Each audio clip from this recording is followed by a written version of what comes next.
Les orties, les ronces. Vous les évitez? Lui, il les adore.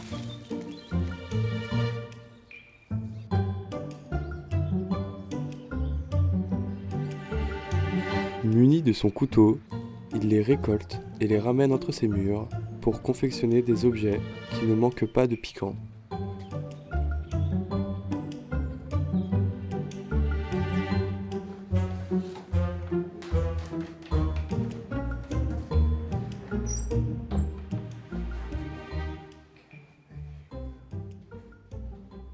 Je suis originaire de Minigoutte, ou pas loin en tout cas, d'un ancien village de potiers, la Guérinière.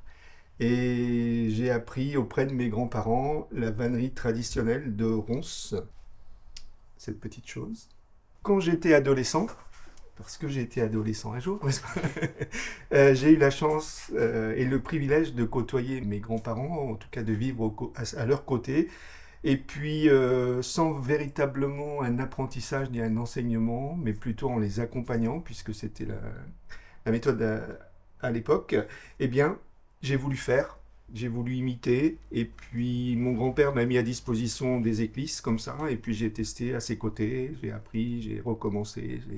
J'ai mon grand-père, un de mes grands-pères qui m'a appris cette technique-là, et j'ai mon autre grand-père qui m'a appris la technique des paniers, comme ça.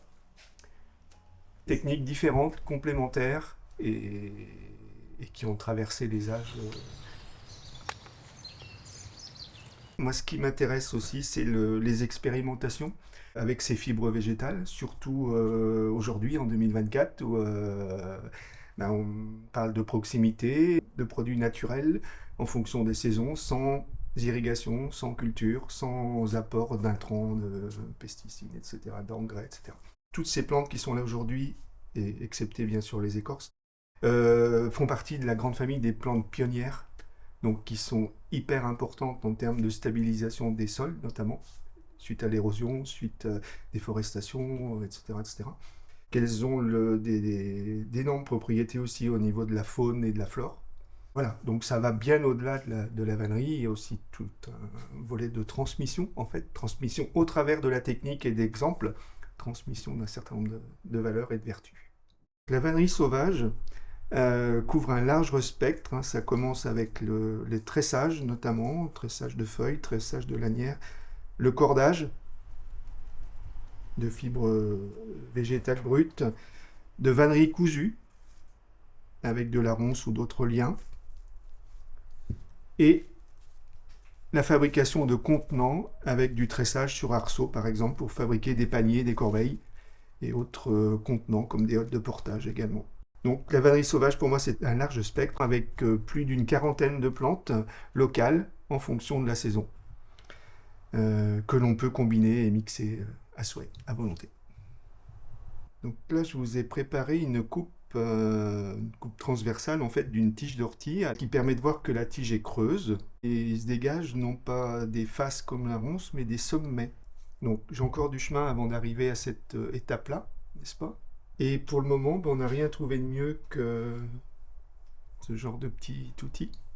Donc silex avec une denture spéciale qui vont permettre de détacher au fur et à mesure l'épiderme, l'écorce, sans abîmer, sans endommager les fibres. Donc ça se fait en plusieurs étapes qui nous permettent de nous approcher de ce type de matière.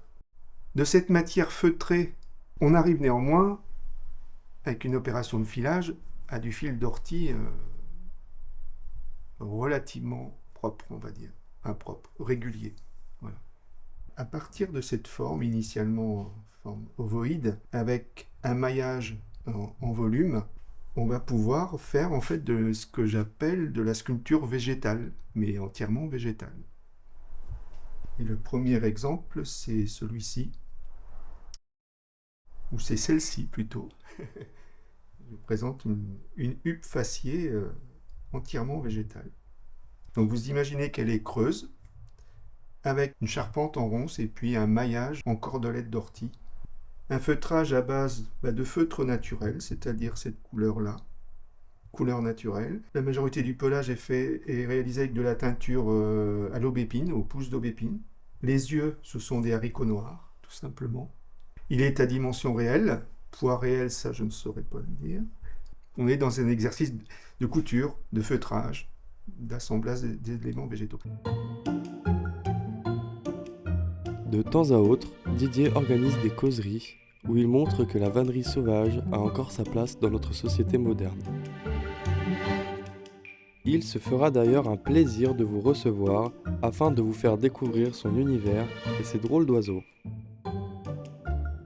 Et si maintenant je vous emmenais faire un petit tour dans les petits chemins pour voir comment récolter, peut-être pas tout ça, mais en tout cas la matière première.